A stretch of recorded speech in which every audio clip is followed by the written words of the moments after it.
chat. So we were just discussing Forest Green, and we were just on their strengths and their weaknesses. You were saying they've got the quality up top. What did you make of them at the back? Because your Barnet side, they've scored 77 league goals this season. They're top scorers in the league. How did they deal with that threat, and how well did they neutralise that threat? They gave Barnet a lot of possession in the first half, but I don't think they kind of restricted Barnet to very few clear-cut chances. So I thought their defence looked a little shaky when I first saw them, but as it turned out, Barnet didn't make a lot of their possession. They had a lot of the ball down the wing, but then they'd cross in, but nothing would come of it. So perhaps it was a tactical ploy. They were going to give possession away and sort of sit back for the first half and then come forward later in the game. And when we look at the wider implications of this, it's now 3 losses in 4 for Barnet.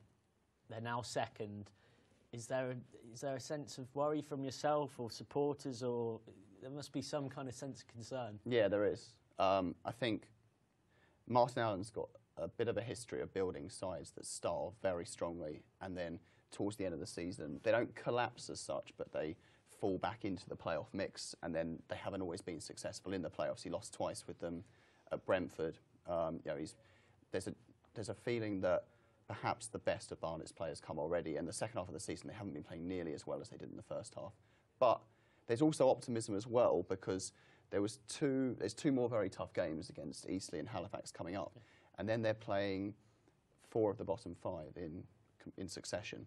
So if they can just get through those 2 matches, suddenly you can build confidence again with games against those kind of opposition, can't you? Although those kind of teams are fighting for their lives as well. Yeah, it's not a great time to play them, is it? You'd almost argue at this time of year, you want to go middle of the table, don't you? Yeah. You want 14th, 15th, someone who's safe. Someone like Kidderminster, there's been talk this week of how their assistant manager said the players have already kind of given up, haven't they? Given up, which I find crazy. OK, they do look a little too far adrift of it. But still, they need their wages for the next year. 8 games as well to go. That's still a lot of football to go, Yeah, I agree. And of course, they've gone from being chased by Bristol Rovers for 7 months. This is Barnet, sorry, to clarify, not Kidderminster, to being caught. And Martin Allen has issued this statement, which we have to discuss it because it's just the elephant in the room, where he's referred to, we can't pay big wages. He's referred to bigger clubs, the sense around the camp almost that bigger clubs are going to catch them, and that he's had to reinforce that and take his players aside and say, no, we've been top of the league for 7 months, we're good players. Now that 7K crowds can only refer to Bristol Rovers. No one else in the top 6 getting near that. He's referred to them paying mega wages. It's a bit of a sort of phony war kind of thing. What did you make of it, Steve? It's quite an interesting out there kind of thing to do, to go and issue a statement to the fans like that. With respect, Will on my right here, I love him very much. But I'm going to say, I think it's a little cop-out, to be honest. I don't think he should be trying to lay blame and look for the focus being shifted to bigger crowds and so forth. I actually think Barnet are in a great position. Yeah.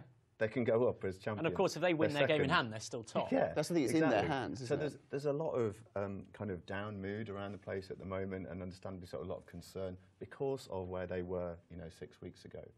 I think a lot of it is a mental attitude, to be honest. And I think that's what he said. He's trying to switch. He's trying to turn that confidence. It's all mind games as far as I'm concerned, and I think you can read too much into it. I think what he's trying to do. What would you say to all the people who I spoke to on conference message boards across non-league who seem to think that this is him trying to set in stone some excuses for if the title challenge doesn't work? I'm not sure I buy that. I'm not sure I do either, but can you see why people are asking? I can, but I think that when Martin Allen came in, his target would have been the playoffs, and I think that the club in general will be happy if he makes the playoffs, regardless of the impressive start. And I think all he's trying to do is switch things round. The pressure's been on Barnet as leaders for the whole season, and he's trying to say, we're not the favourites to go up. Look at Bristol Rovers, they've got all this money to take the pressure off the players, and suddenly, because things have changed, haven't they? Now we're the ones chasing. And I think it's just a psychological move to ease the pressure on his own team. And you can't discount Grimsby or Macclesfield. Grimsby have won 4 in a row. Macclesfield have only lost 1 in 10. And Mac still have to host Bristol and then travel to FGR.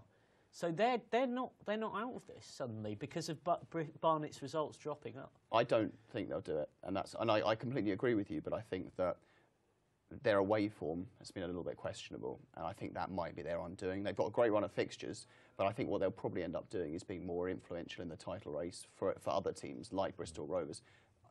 I just can't quite see them being the team that takes home the title, but I think they'll finish comfortably in the playoffs, and they could be a real danger in that. At the minute, who would you know, a few weeks back, we were saying, and Stephen, you've got the outside perspective on this, there was a general consensus that whichever one of Bristol or Barnet who doesn't win the title will go up through the playoffs because they're heads and shoulders above everyone else. That was the general consensus on Non-League Chat here a couple of months ago. Yeah. And the consensus seems to be that has now changed. And Mac, Grimsby, Eastleigh are coming very strong in 6th, and Forest Green are all, you know, pretty much equally there with each other. And whoever misses out on the title, that psychological blow could be a killer. Absolutely, and it's that classic thing about momentum. And that's why I actually really like the look of Forest Green Rovers at the moment. Not just because they're not just scraping 1-0 wins, they're scoring a lot of goals. Yeah. They're very, very high on confidence. And those kind of teams going into a playoff scenario are very dangerous. And, OK, 6-8 games to go, various numbers of games for different teams in there. But anyone hitting that kind of run towards the end of the season, it's going to be tough to beat. But the other thing is, of course, we're here talking about Eastleigh. Now, Eastleigh are unbeaten, but, sorry, Forest Green are unbeaten in 11. But Eastleigh, that was what I was getting to. They've won 4 in a row. They've beaten Bristol Rovers. They've hosted Macclesfield and smashed them 4-0. So, you know, they're in 6th. They're only 2 points behind FGR. At the minute, 6 into 5, as we know, it doesn't go, and 4 into 1 doesn't go, like it's looking at the top. Eastleigh can't be discounted. If they've gone and beaten Bristol and Macclesfield, that's a huge statement of intent. Well, they've got Barnet up next at Eastleigh, and that's a difficult game for Barnet. And that's a tough one. We were talking last week about how Eastleigh could be the danger team that could sneak in there. I think the issue for them is their difficult fixtures, although they are going through them and doing well in them. But Forest Green's fantastic form is sort of negating any success they're having. And I don't see any of the other teams, Grimsby or Macclesfield, falling out of the playoffs. So you can really see a two-horse race between Forest Green and Eastleigh. And I just wonder, Forest Green do look a little bit unstoppable at the moment. I'm not sure they'll be knocked out of those playoff places. At the same time, you have to think, well, is it a case of Mac and Grimsby should be looking down at Forest Green? Sorry, yeah, Mac and Grimsby should be looking down at Forest Green and Eastleigh, or should they be looking up at the title race and thinking we're not that far away? I think everyone's got to be looking down, haven't they, to an extent? I mean, Barnet were miles away, but now you look at them in the league and they're not going to slip out of the top 5. It would be very unlikely. But you look at it and you say, well, they could do. I mean, it's, you know, all those teams are coming up and up and up, and if you lose your form, it's dangerous. And it's what you start to see at this stage of the season. We said in January, Steve, that teams fall away. You look at Woking like we thought they were part-time. It starts to take its toll, and they fall away, and we're almost left, you'd think, with the final 6 now.